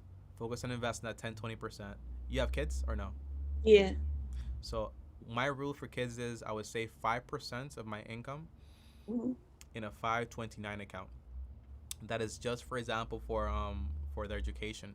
And then if you want life insurance for you and your husband, get, for example, term life insurance. It's 10 times cheaper than whole life. And as long as you're investing and following the plan, in 20 years, when the term is done, you won't need them anymore, because you'll have a bunch of money in your investment account, a paid off mortgage, a bunch of money in your account, and everything like that. Does that make sense? Yeah, yeah. Mm-hmm. That makes All sense. right. All right, I'm happy I can talk to you, man. If you ever do want to get if you ever want to come on and call me one on one to have like a full conversation that's not live, hit me up on Instagram and we'll set that up, okay? Okay, So sounds you good. can kind All of right, like be a little bit more transparent. All right, see you next time. Thank you again. Welcome all to the right. long term team. All right, all right, guys. So that right there was I won't say her name. I'll say Crunch Fox. Let's use that name. That there right there was Crunch Fox. Now we have somebody that has been very fortunate. And I say fortunate because an income like that is amazing. But I don't say fortunate in lucky cuz probably took them a lot of work. So, if you ask me, Tommy, my wife makes $103,000. My husband might make double the money that I make. And I'm worried about $20,000. I'm saying you're losing your mind. Pay off the debt and work to financial freedom as fast as possible and call it a day. Some people, by the way, one thing about social media is that it is amazing, but it is not consistent. Things can change from today to tomorrow. So my plan, it has to be, for example, something that's reliable. So that's why I say just stop playing the BS game, do the thing, get financially free, and that way you have more options. So if social media slows down, God forbid, you don't have to worry about your mortgage, your investment account, or where your next meal is going to come from. That's why I offer this plan right here. I assume social media is code for OnlyFans. No, no, no, no. That's not what she does. That's not what she does. I'm willing to bet around around 25 cents that is not what's going on there. No. Social media, maybe social media management or social media personalities. I did see her face, but that is private again. She looks like an amazing person, Not to say that OnlyFans people are bad people. Yeah, let me just switch conversations now. All right, guys. So, any more questions? Comment down below in the chat. That is what I'm here for. Let me know, guys. Okay, if you want to join me on the Zoom, feel free to join me on the Zoom. And like I said before, guys, you don't have to show your face, but I gotta see your face to make sure that you are real and not a trope, because that is important. Okay. If you want to join me on the Zoom, feel free to do so. I'll share the link again. The link is right there. Or just drop any questions in the chat and let me know. We got 10 people, concurrent viewers, watching us right now. Guys, it might be a small group of 10 people, but imagine this, for example, all in a room, including myself, is 11 people, right? We're all in a room with people that are like-minded, want the same thing that you want, and you are just quiet and silent and not saying a thing. Communicate. Say your questions. It's not the classroom where I'm going to say, well, that's a stupid question. That's not what this is, right? It's me trying to help you in some way and trying to do the best that I can, right? So if you have questions about finance, money, whatever it is, okay, feel free to comment. If you want to call me, for example, on the live and talk to me one-on-one, well, feel free to call me on the Zoom link. It's right there. You're surrounded by people that want the exact thing that you want. Take advantage of it, okay? Use this kind of energy right now. It's kind of like a transparency energy, and just share it. That's the whole thing right there. Okay, so that's one answer to that question, which is awesome. All right, so any more questions in the chat, let me know. That's what I'm here for. Let me see what updates we have. All right, so some news, which I don't care about. Some news that I don't care about. Apparently, Bitcoin has reached a peak of around $48,000. Bitcoin is cool, huh? But I wouldn't want to live my life on the edge of Bitcoin. You know what I mean? Like, imagine if I had 90% of my wealth in Bitcoin, and every single week was like an event. Am I going to be broke this week? You know what I mean? Be careful with this game. When it comes to investing into these things, I follow the 90-10 rule. Meaning 90% of my money are into things that I fully comprehend and can explain to others. And 10% can be, for example, into the gambles, into the speculation, into whether it was Bitcoin, into whether it's a specific stock out there that I don't really understand, into those things. Okay, so that is what I would do. Okay, so take that right there, the 90-10 rule. Be careful with the game you play. On top of that, in the news, guys, I built a projector in my house for $30. So whenever you have a question about anything, look up on YouTube. Guys, honestly, man, one thing I promised myself is that I wouldn't use these lives to kind of just have random conversations with myself. So we got, for example, we're down to an hour and 40 minutes. If you guys don't have any more questions, I'm about to bounce because I'm done with my presentation. And I told you guys everything I know about basically building wealth as fast as possible. So if you guys want to join me on the Zoom, feel free to do so. If you guys are not going to join me on the Zoom, then I'm about to be out. Because the goal is to help you guys, not to be here as like eye candy. Okay? That's not the goal here. So I see right here, we got Dan, we got Andy, we got Marcel, Crunchfox, Kenneth, The Honest Truth, Petre. Yeah, that's about it, right? We had Robin, which is awesome. We had Janine, we had Shabu. Yo, shout out to Shabu, man. Shabu has shown up to all 5 of our lives. And we had Fayola in the first beginning of the thing. All right, so here's another question. Okay, so we have Christopher Gaines just came on. Let's go ahead and admit him to the Zoom thing. Where's my thing? We build this while we fly, huh? All right, Christopher, can you hear me? I cannot hear you, so you want to go ahead and unmute yourself. Christopher Gaines. Go ahead and unmute yourself, Christopher, so I can actually hear you, and I can actually see you to confirm that you're legit and all those things, okay? In the meantime, the 3-fund portfolio, VTI, BND, VEA, plus maybe a real estate ETF good. Here's the idea, right? Dan. I'm going to be 100% bluntly honest with you. The only reason I am as smart as I am is because I followed people that know a lot more than I do, right? That came before me and basically have taught me everything that I know. So I look for confirmation in my ideas. So when I wanted to learn about index funds, I read the book by the man that invented them, and that was John C. Bogle. And the book was called The Little Book About Common Sense Investing. On top of that, when I wanted to learn, for example, about modern theory portfolio, I saw ACORNs, right? And I was like, where does portfolio come from? And what does it make sense? And then I did all the research, and then basically I found out, hey, this portfolio is actually awesome. Also, Ramit Sethi talks about this too, which is a great guy. But overall, I found out everything I needed to know. I think Dave Ramsey is a big fan of just having, for example, 4 main mutual funds. I think it's like large, mid cap, small cap, and then international, if I'm not mistaken. That's like his main thing. But I like to have more exposure in case anything does go wrong. That's why I do the plan that I do. So the portfolio I give you guys, it's not mine. It's a portfolio that was developed by someone that's 10 times smarter than I am. I'm Christopher Gaines. If you're trying to come on, bro, let me know. So I know what's up. I'm just gonna kick you out. Let me know. How should I budget for a new hobby that I'm going to pick up that's gonna cost me about for $5,000? The Dominican Bike Messenger. I hope it's not Bike Messenger because that's very expensive, huh? Okay. If I had a hobby that was gonna cost me that much money, yo, Christopher, I'm gonna go ahead and kick you out. Go ahead and join back and let me know if you figure things out, okay? So that way I can actually, I can add you and everything else, okay? Let me know. All right, so here's the thing, guys, okay? When it comes to, for example, a hobby has to be benchmarked. What does that mean? It has to be tested. So it's not like I have 5K or 10K, I put 10K into it, hopefully it works out. That's not what I want to do. I want to verify, make sure it's actually legit, it's actually going to work out for me. So how do I benchmark it? There's a great book called, for example, Will It Fly by Pat Flynn. And he talks about how to make sure that this business will actually work. You know, do you have customers? Do you have verifiable sales? Is there, for example, confirmation that it'll work? Do you have people actually doing this making money, right? And most hobbies that I do, for example, they don't cost that much money. So what I would do is I would start small, on a small level. Verify interest. You know, there is a way, like if I wanted to be like an ebook and verify interest, I would do the ebook, not do the ebook, but take pre-orders for it to see, for example, there's actually interest in it and people actually buy it before I actually make it. Because you want to make sure the customers are actually there.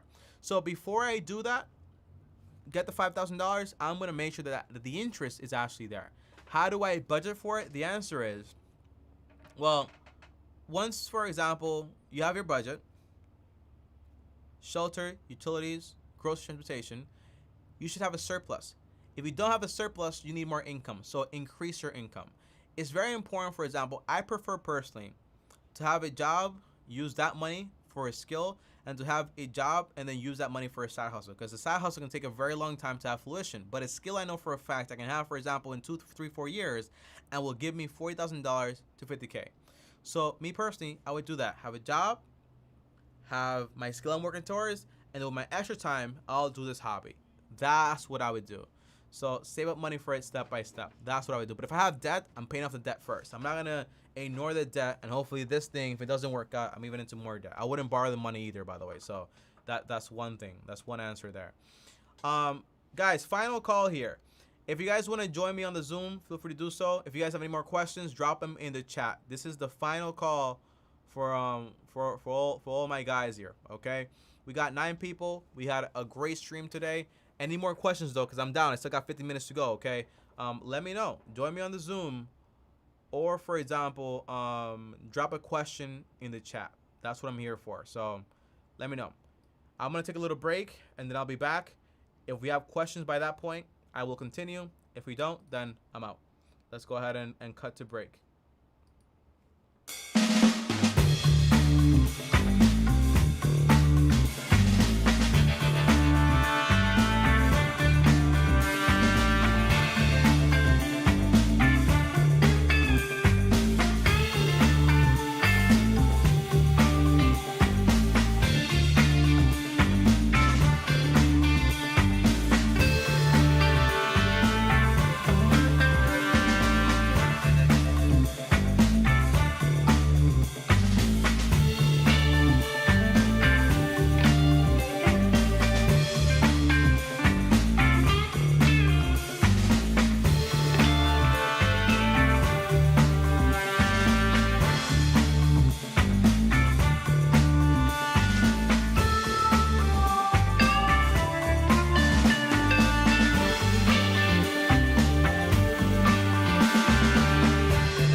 All right, guys, so we are we back from break?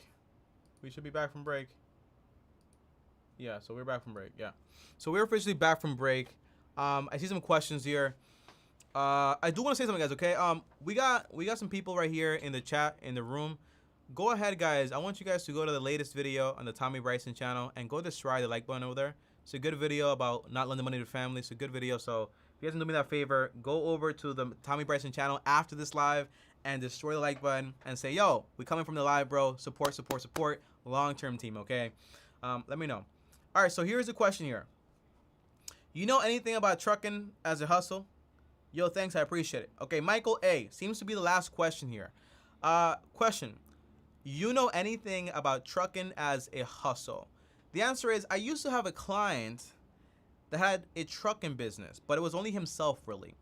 And my cousin actually has, for example, like he works for a trucking company, but he doesn't own his own truck, right? The idea is, you know, it's like logistics. It's a very tough job. Not really tough. I can't really say tough, but I can say, for example, you make a lot of money, but it's not free money because it does cost you your time, obviously. So it will take time out of your day. So the idea is you buy a truck, you get all your licenses, everything you actually need, you get a contract from a supplier or whatever, and then you basically work on delivering those products and the merchandise, right? That's the core of the trucking business. However, I do recommend just go on Google and type in, for example, how to start a trucking business, and then find out how to actually do it. There are courses and programs, but more importantly, there are countless free videos on these things, and then you can potentially just get started. One of the best ways to get started is just work for somebody else. They have a truck, they hire you, usually they pay you 50% of whatever the truck basically makes, and that way you got some income, And then my advice is, do not get frozen up in this employee mentality. It's so trash, you know? Employership is not bad, don't get me wrong, but having an employee mentality is such a trash thing sometimes. If you are a trucker and the person that hired you makes half the income without working, you can do the exact same thing. So use your income, right? Save up that money to buy your own truck. Trucks are not as expensive as you think. They cost like around $10,000, $20,000. If you want a very expensive one, then that's different. But usually they don't cost that much money and they make you a good amount of money. So then you're working for this person here. You buy your own truck. You got somebody else to ride it for you. Same deal, half-half. Now you're making the same income without working. Buy another truck. Same thing, half-half. Okay, another truck, half-half. Before you know it, that's all passive income. One thing is, things can change in the trucking industry. They're talking about, for example, soon enough, I don't know if it's 10 years, even sooner, you know, you have, for example, driverless trucks where we won't really need people that much. You know, in the city area, it'll be different, but you won't really have like that need for like people anymore in the trucking industry. So if you do start this business and you start, for example, passive income and all this other stuff, focus on, for example, using that money to buy financial freedom as fast as possible. So if that does stop, you don't need the money, right? That's the core idea. All right, more questions here. From SB Garcia. I am in the process of paying off the remainder of my student loan, but I wanted to start a phone flipping business. Should I pay the remaining amount of my loan or start my phone flipping business? I love these questions, and here's why. No offense. But a lot of the times, basically, we think it's either or, when sometimes it's both. If I want to start a phone flipping business, what do I know? I know one thing that I don't know, right? I don't know how to start a phone flipping business just yet. I haven't done it just yet. I don't have the most experience. So why would I go ahead and use a bunch of money to actually do it? I wouldn't. So I would start small. Start with one phone, $300, and then use that money to keep investing into the business. And then with your rest of your money, use that to pay the student loan debt. It's that simple. So if I buy an iPhone X, they're going for around $325 right now. I buy it for $280, $250. I resell it for $325. I get that profit. I buy another phone, get that profit, buy another phone, other. You get it. Repeat, rinse, repeat, rinse, repeat. Right? That's the core idea right there.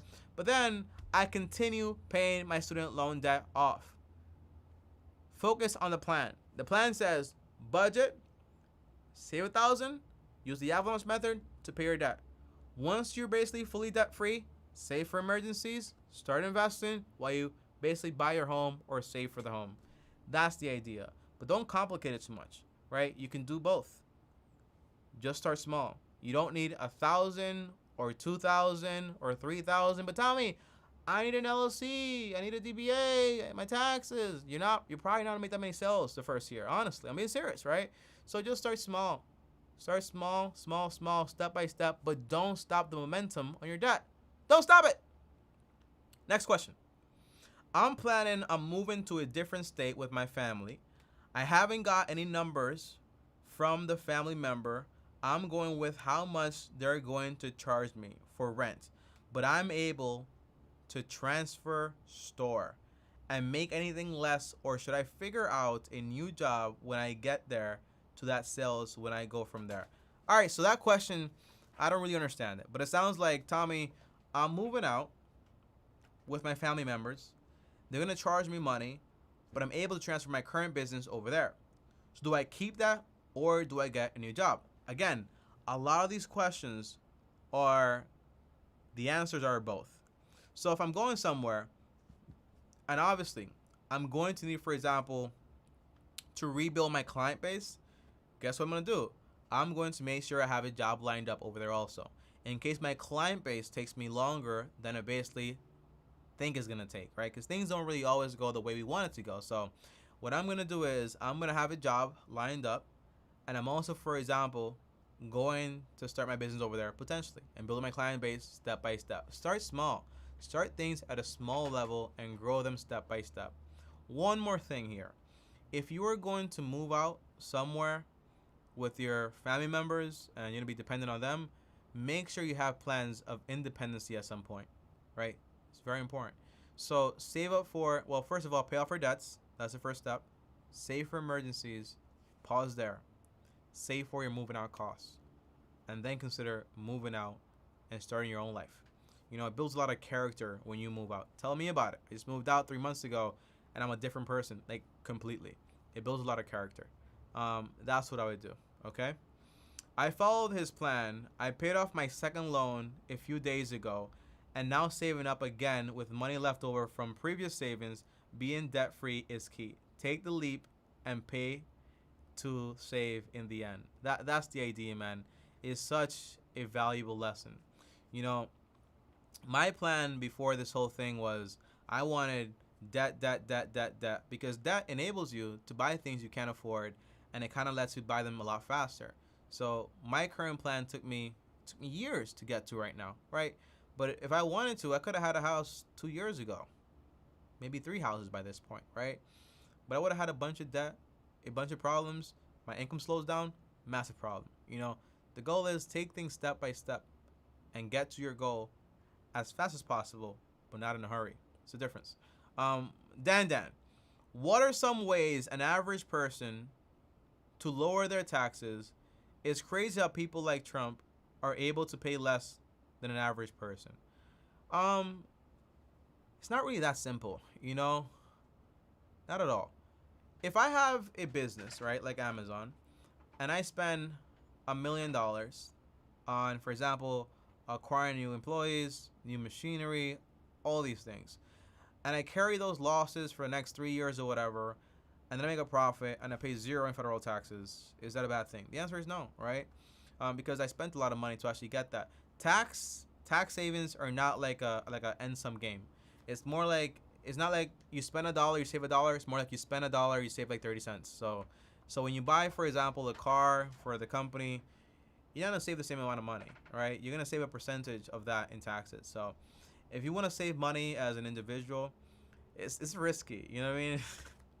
But I would consider it, but I wouldn't consider it really. There is one very effective way. This is just one way, not the best way. Don't recommend it. Be careful. Quote, whatever. Warning. One way is you tell your employer to start paying you on a 1099. No more W-2. This means now you become a contractor. This means now you can have everything that you do basically be like an expense. So your phone bill is an expense, your car is an expense, your home office is an expense, everything is an expense. And now you can deduct all those things. But now that comes along, for example, with self-employment taxes, like 15.3%. It's not, the point is, it's not going to be like an equal sum game. It's not really that simple. It's not really that straightforward. Dan, that's the whole thing. So my recommendation is focus on building wealth and saving taxes the best way possible. But I wouldn't do anything extra. You know, some people, for example, say, well, Tommy, tell them real estate, right? Tell them buy some crazy real estate you can't afford, get a 30-year mortgage, and then save on the interest. It's stupid because the people don't understand the difference between basically an incentive and a good idea. An incentive is something somebody offers you in order for you to do something that they actually want you to do. So, hey, Dan, I'm going to give you $100 if you do this. That's an incentive. But if your goal, Dan, is to basically pay off a house as fast as possible, be debt-free, financially free, you don't care about the incentive. It's just a bonus. But you want to pay off the house. So what I'm saying is, be careful with this whole tax game. Like, by the way, a good way is invest into your 401k, invest into your traditional IRA. Potentially, you can write off your car, but you need like your own business. So that'll be like building like an LLC for that stuff and then flowing the money. It gets a little bit complicated, right? But keep things simple, right? Keep things simple. Just do it the standard way. Your investments save you money. When you buy the home, that saves you money also. But the focus is not on taxes. The focus is, for example, on getting financially free as fast as possible. Guys, this has been a great live, a great conversation. There are 16 of you guys right here. If you guys have any more questions before I leave, comment down below, let me know. And if you're just joining me, smash the like button. That's what we're here for. The engagement helps a lot with these videos, by the way. And if you just join me here, go over to the Tommy Bryson channel, the official channel, and go destroy the like button on the latest video that I just posted, which is all about, for example, not lending people money. That video, one of my favorites, okay? So go over there, smash the like button, comment on it. Be like, long-term team from the live. We got you. Respect, support. I appreciate you guys a ton. Okay, guys. Before I go, any more questions? Let me know. That's what I'm here for. If we're done, we're done. Let me know. I'm gonna wait like around 5 seconds for questions.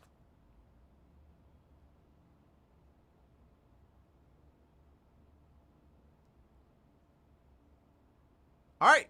I see no questions. And by the way, there's a delay with the live with like what I'm saying. So sometimes you guys might not be able to see what I'm saying, and then there's a question when I actually pop up.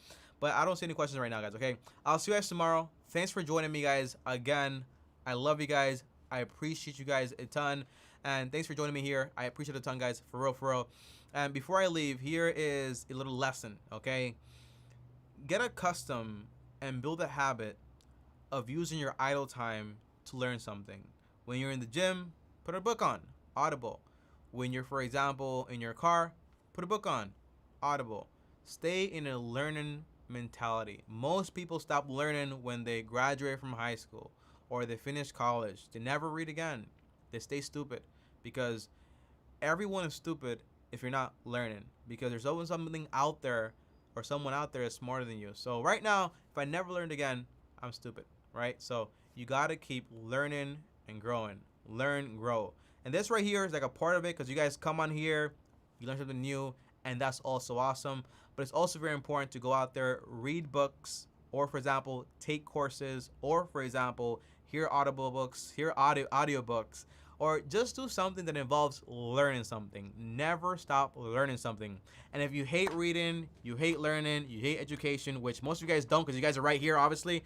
Well, the answer is, remember, as an adult or as a teenager, whatever you are right now, you get to choose whatever you want to learn about. So it's going to be things that you're actually interested in. So that's my advice. I'll see you guys tomorrow. Thanks for watching. Love you guys. Long-term team for the win. I'll see you guys tomorrow on the live. Schedule calls. Oh, my God. I cannot leave. I'm so sorry. So there is one of you guys actually scheduled a call, and I completely forgot. So I promised myself that basically I can't leave until I call you guys, because if you guys schedule a call, I gotta call you guys. So I'm gonna attempt to call this person. If they answer, great. If they don't, that's fine. But I have to make this call because if you guys schedule a call with me, I gotta answer, man. It's just a part of the game. I gotta answer. So yeah, well, I gotta call in this case. So let me go ahead and make this call. This person's name is Aditya. So let's go ahead and make this call real quick. All right. So, sheesh. Thank gosh. I almost forgot, and then that would have been horrible, because I would not be able to sleep today. So let's go ahead and make this call and make sure everything's good.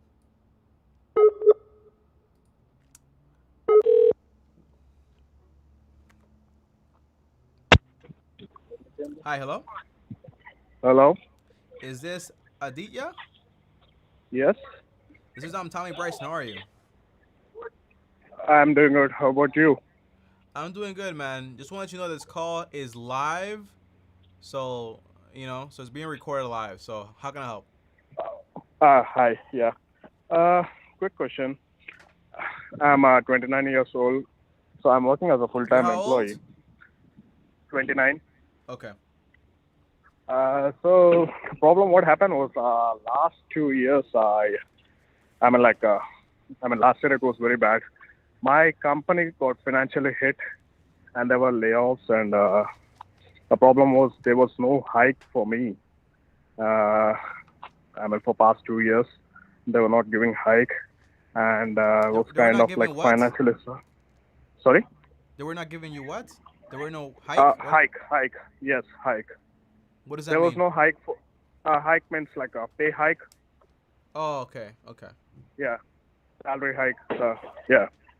So the problem was like I had like a financial budget and everything, but for last 2 years I was like I got like many unexpected expenses, like few hospital bills and car repairs and everything. My question is to like I fell into this credit debt, so now I'm unable to manage my finances and everything, because thought of investing back in. I'm from India, so I thought of I had like real estate investment back in India. So whenever I get my paycheck, I invest like 15% of it in real estate back in India.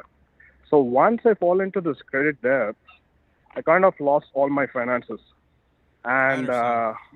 yeah, All right. So it's, I mean, let's like I was unable to manage everything. I mean, like something comes up. Suppose if I go to a new place, I got like a speeding ticket. I get like I got speeding ticket. So it's something unexpected comes up. So all right. that's what So is happening for like past 6 months. Yeah, all right. So let me tell you this, right? You yeah, have unexpected, and you have things that will happen, but you just don't know when they're gonna happen. So like yes, medical bills and stuff like that, those are things that are gonna happen, but you don't know when they're gonna happen. That's why we have insurance, for example, and we have like yes, HSA kind of everything like that, right? Speeding tickets, yes. stuff like that, and like car repairs, we have sinking accounts for those things. So when they do happen, you have money in there for that. Emergencies though, that's things like, for example, you lose your job and things go crazy. Now let's get down to it, right? How much money do you make per month I make like around 5,000 a month. after taxes? After taxes, yes. After taxes, 5,000. Okay, awesome. So you make $5,000 per month, and now, for example, let's talk about your debt. What you owe money on? I have like 7,000. What is it? Credit card debt? Yes, Okay. Credit card debt, and that is it. That's all you have. that's all. That's all I got. Okay. So you make $60,000 a year, Yes, and you owe $7,000, yes. and you're freaking out. No, it's it's not freaking out. I mean, I got this habit of like why I'm saying 7,000 is earlier I had like 14,000. Okay, Okay. during the month of May, I had to cut all my expenses and I Good. came into like trimmed everything. Okay, Good. so I thought of clearing this debt fast. But Okay. something comes up again. I mean, like I didn't expect this. I had like a car accident. Okay, last Yeah. year. Okay. So that came like around 5,000. I was not even mentally prepared for it. Then Okay. I had to go for like a tooth removal. So There's everything there goes there's from my there's something called, right. It's called Murphy's law. Whatever bad will happen, whatever bad can happen will happen. That's Murphy's law. And usually they keep connecting and connecting and connecting. So one leads to yeah the other one and the other one. So let's like a Lollapalooza effect. So here's what yeah I would do if I were you. If I make $5,000 per month and I owe 7K and I already paid 14K, I know one thing about you. You are very decisive and also frugal, and on top of that, can actually pay off your debts, right? That's awesome. So that's a good thing going for you. So the first thing I'm gonna do is I'm gonna make a budget. Every budget, as far as expenses, has four walls: shelter, utilities, groceries, transportation. Keep those to a low. Everything else outside of that is a want, usually, aside from insurance, right? So you want to yeah cut everything out that you basically don't need. I'm pretty sure you already did that, so that's fine. yes Now make sure that's at least like make sure you're not spending more than 70% of your money on expenses. The rest of the money that you actually have, use this money to save $1,000 as fast as possible. This is money for those unexpected things when they actually do happen. It's just a small amount of money. The rest of your money, which is like around 30% of your income, you can put that money towards, for example, paying off your debts using the avalanche method. Meaning we pay the debt with the highest APR first. The other debt, we just basically put the minimum payment on it. Does that make sense? yes I get that. This saves us Yes, money and mathematically. yeah, and the debt I have is like a 0% APR. I haven't paid any Awesome. interest on my Awesome. yeah. Awesome. The, Awesome. problem here is I'm using too much of credit card, so which is Yeah. disturbing my flow of money. So if I use a Understood. credit card for like 2,000 this month, so next month I gotta cut everything, all my savings and everything. I have to put Yeah. those 2,000. Yeah, So it's here, not so, like I'm paying 500 next month. Then so we'll here's what I would do, I mean, right? Here's what I yeah. would do, Adia. I'm gonna grab those credit cards. How many do you have? I got like 6. I'm gonna cut them. Okay. So So those we 6 solved the cards are like it's not like all this. I mean, like I have one card for Best Buy if I have to purchase like electronics, and the other one is for travel card, I don't care. like that. I don't care. Yeah. I'm cutting them. Yeah, okay. Right? They're a problem. Okay. I'm Okay. cutting them. They're causing you problems. So I'm gonna go ahead Okay. and cut these credit cards. to maintain Okay. my credit score, I'm gonna put a small Uh, bill on them, right? So on two of them, for example, put your Netflix bill on one of them, your phone bill on another one, and your uh, electricity bill on another one. That way you have like bills being registered, but they're being paid off every month, and they're actually predictable, right? You're no longer yes. using them here and there. No, you have a fixed budget. You have cash for that, and a debit card. The money that's in there is the money you're going to use. A very good system that I developed is basically it's called a simple budget. It gives money 6 jobs. You have emergencies, so in that little envelope or account, you have $1,000 for emergencies. Investments, you're gonna be doing 0% for investments. Maybe just 1% if you want to, but no more, because the priority is paying off your debts as fast as possible. Because once that 0% APR introductory period runs out, you're gonna be in trouble. So Yes. just 1% for investments. Then you have your debts. You can put in there around 20 to 30% of all your money is going to go straight towards paying off this debt as fast as possible. Then you have expenses. So that's going to be the shelter, utilities, groceries, transportation that I spoke about earlier. That's a separate account. Like you can have it in a separate debit card, but that's the money you have there to cover your real bills and necessities. And then you have fun, just 1%. So if you want to spend money on fun, have a separate debit card for that. So if it's just $10 in there, just 1% of your income. In this case, it'll be like $50 per month. You can spend that money, but once it's gone, it's gone. There's no more money whatsoever. And then lastly, you have charity, 1%. If you are a Christian and you want to tithe, you can do 10% if you want to. But that's it. That's the whole budget there. But the priority is Got it. going to be paying off your debts and saving up $1,000 first. Now, once you're done with Yes. this debt and you're not using the Uh, credit cards anymore, I'm predicting, for example, if we are able to make 5K per month without, for example, getting fired or anything crazy, and we're able to save, for example, 30% of our money just towards paying off debt, that's around $1,500 a month. $7,000 divided by $1,500, that's going to be around four and a half months, maybe like 5 months. 5 months from yes. now, you're fully debt free. If you're able Yes. to get a side hustle, right, and put even more Yeah. money towards the debt, you can be done with this debt thing in 3 to 2 months. That's even better. Once you are done with this debt, what do I do next time? Now can I invest? The answer is no, right? You save for emergencies now. 3 to 6 months worth of emergencies for the unexpected. Your mom dies, your dad dies, you break a leg, crazy car crash, you lose your job, things like that. As far as like car repairs and things like that, you can save extra money towards that, like a sinking fund, like $2,000 in there, just in case anything goes wrong with those things. But have 3 months worth of emergencies, keep that in there. Okay, good. So far, 5 months from now, we're debt free. 2 months later, we have a full-blown emergency account with 6 months worth of emergencies. For expenses. Then we start investing. Now, what I do, I don't know what your real estate investments are in India, for example, or what the ROI is. But what I do is, for example, I invest into my retirement accounts, right? Into my Roth Yep. IRA, into my retirement Yes. accounts, Yes. my 401k, and all those things. So I'm going to invest just between 10 to 20%. Do you have kids? No, I'm single. Okay, great. So if you have no kids, then you're able to do, for example, 10 to 20%. If you're gonna pick, for example, 15%, the idea is you get the max match at your company if they have like a 401k match. The rest of the money you can put it, for example, into your Roth IRA, into a portfolio you fully understand. I have a link to M1 Finance with a portfolio that the way it's kind of like leveraged out is so you have money in America, outside of America, small companies, corporate bonds, treasury bonds, real estate, small cap, and emerging investments. This way, if one thing goes down, overall you'll be just fine because you're very well balanced out. Does that make sense? Yes, I got it. Yeah. So once you're investing that money, make it automated. All right, automatically is being invested. Then you focus on saving money towards buying yourself a property. Where do you live? What state? I live in Detroit. Okay, so great. Property is not that high. And you have a great income, by the way, in Detroit.